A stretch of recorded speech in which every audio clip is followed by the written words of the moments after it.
And they went through a lot of the typical things, skateboards, baseball. And while I was doing it, I was looking for that thing that would resonate. When someone said it, kids would go, COE.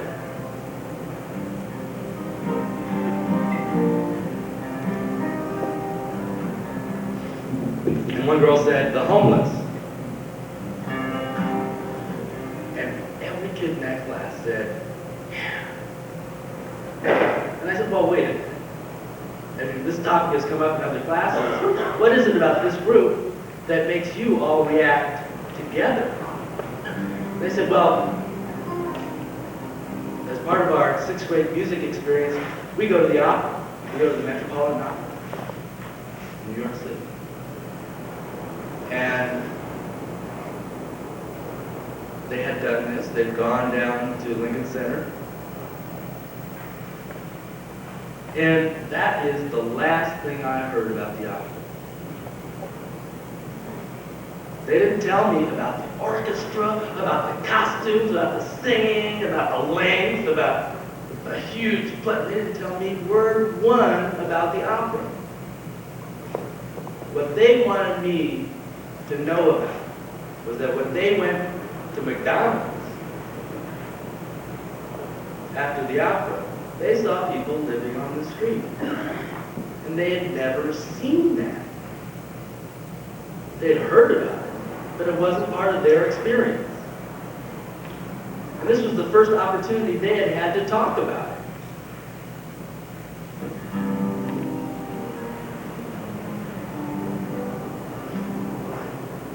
So we wrote this song, and it just poured out of it.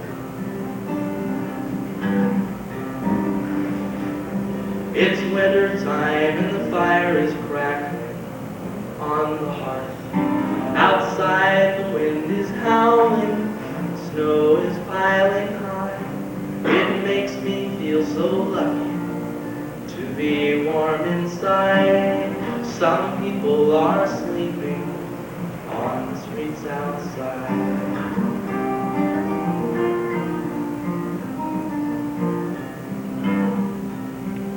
Driving through the city, I look outside and see a tired, hungry person looking back at me.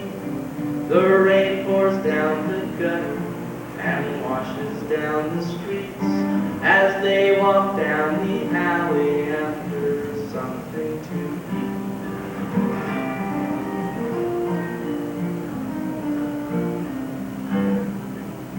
It's springtime and flowers are blooming in the park, while some folks have no place to go when day turns dark.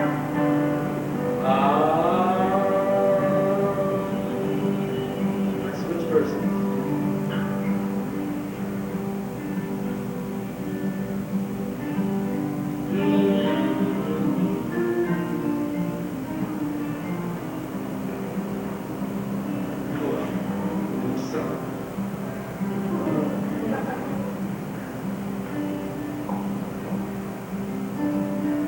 When the sun turns hot, we take a dip in our pool, while other people stare at us, wishing they were cool. The sun beats down so heavily on their weary backs as we lie down to get a tan and try to relax.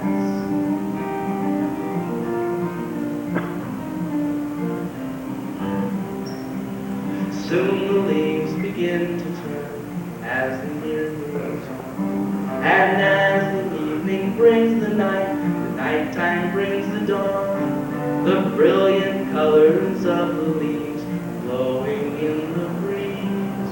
Soon it's back to winter. Can we help these people, please?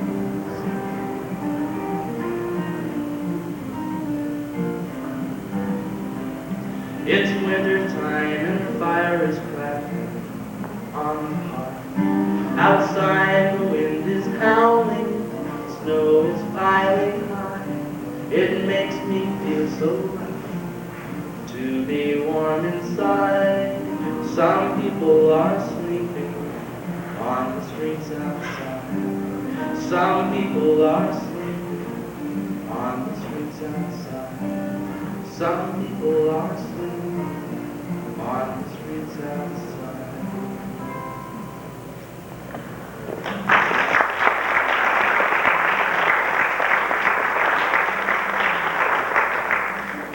We wrote that song. I went home to the place I was staying at and sang the song to the people I was staying with. And they called the local television station. And the television station sent a camera crew out the next day and taped the kids singing their song and put it on the air that night on the news. So these kids got a chance to feel what it's like when something you do resonates with the larger community. That something they think, something they feel, is also felt by other people. And that can be translated into something as powerful for them as watching something on television, being acknowledged.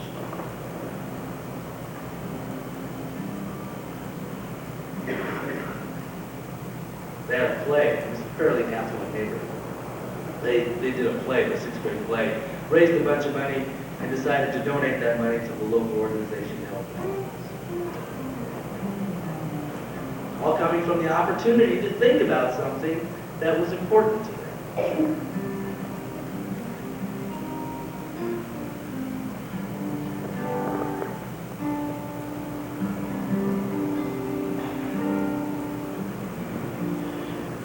Here's one that's fourth, fifth, and sixth graders.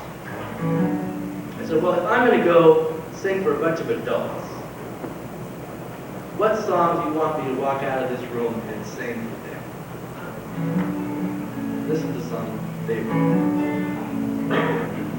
I'm worried about the future. What will it bring? Will the days still be sunny? Will the birds still sing? Will everyone have a home? Will the whales have the seas to roam? Will the stars still be shining bright? Or will the smog block the rays of light? I'm worried about the future. Will the water be safe to drink? Or will we still pour poison down the kitchen sink? Will the water be as black as ink? Will the people take the time to think? It's not easy living on the brink. Did the man in the moon just wink? I'm worried about the future. What can I do to make the world much safer for me and you? And for all of the animals too, to help the water and the air renew, to keep the skies forever blue, where the dove and the eagle flew, to bring a better way of life in view. I'm worried about the future. What will it bring? Will the days still be sunny? Will the birds still sing?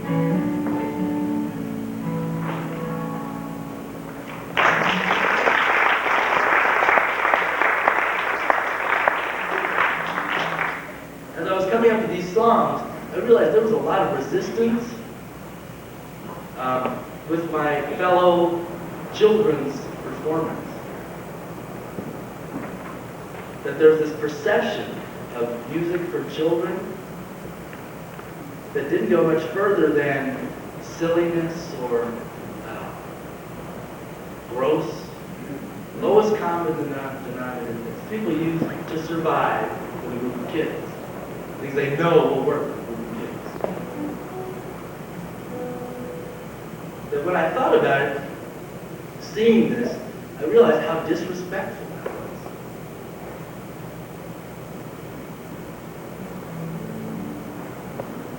I have a difficult time with many musicians trying to get them to spend more time thinking about who children are, what they're capable of, what their thoughts are, that they walk down the same streets we walk down, see the same things we see, sometimes more. And the things that we've learned not to see or not to look at, they haven't quite learned that yet.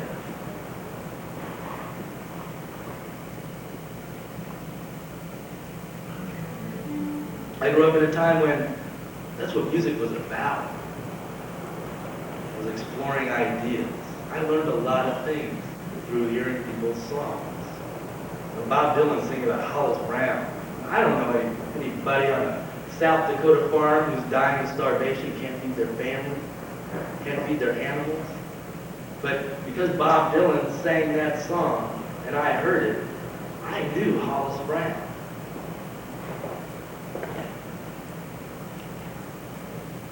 To me, that's what music was about. My mother was a songwriter.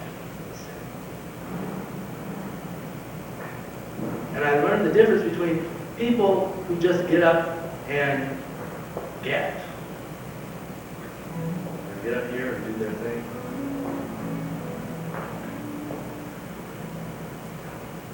And what there is to give.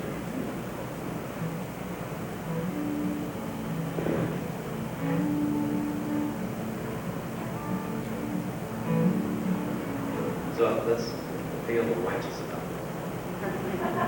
And I will continue to be a little righteous.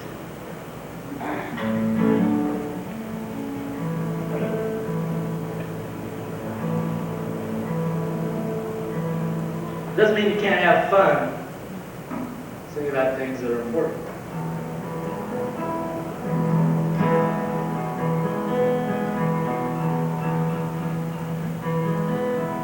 This is the song that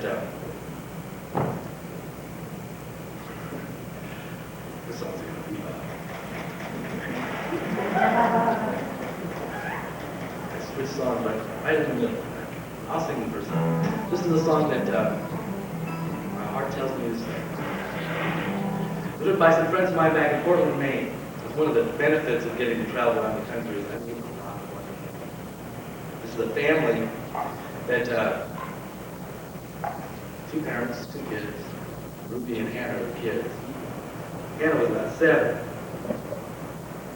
And they had stopped at this railroad crossing. There was a train going by. And so they were stopped for quite a while.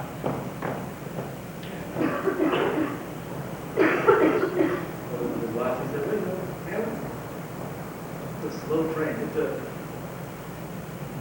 15 minutes for 10 cars to go by. That's a slow train. I said, well, Hannah, if it took 15 minutes for 10 cars to go by, how many cars are going to go by in a half hour? Hannah said, well, 20. He said, well, how did you know that? She said, well, I know math. So because this was also the world's longest train in addition to the world's slowest train, by the time they got to where they were going, they had written a song together about that. Now I went to buy a toy, it cost $3.15. I gave him 3 1/4, if you know what I mean. They gave me 1 nickel back. I said, I'll tell you one time. I know math and you owe me a dime. You know math? Ooh, I know math. Yes, I do. Stronger than karate. Say what? Tougher than kung fu. Can everybody say that? Tougher than kung fu. You have to say it together, though this is music. Strong.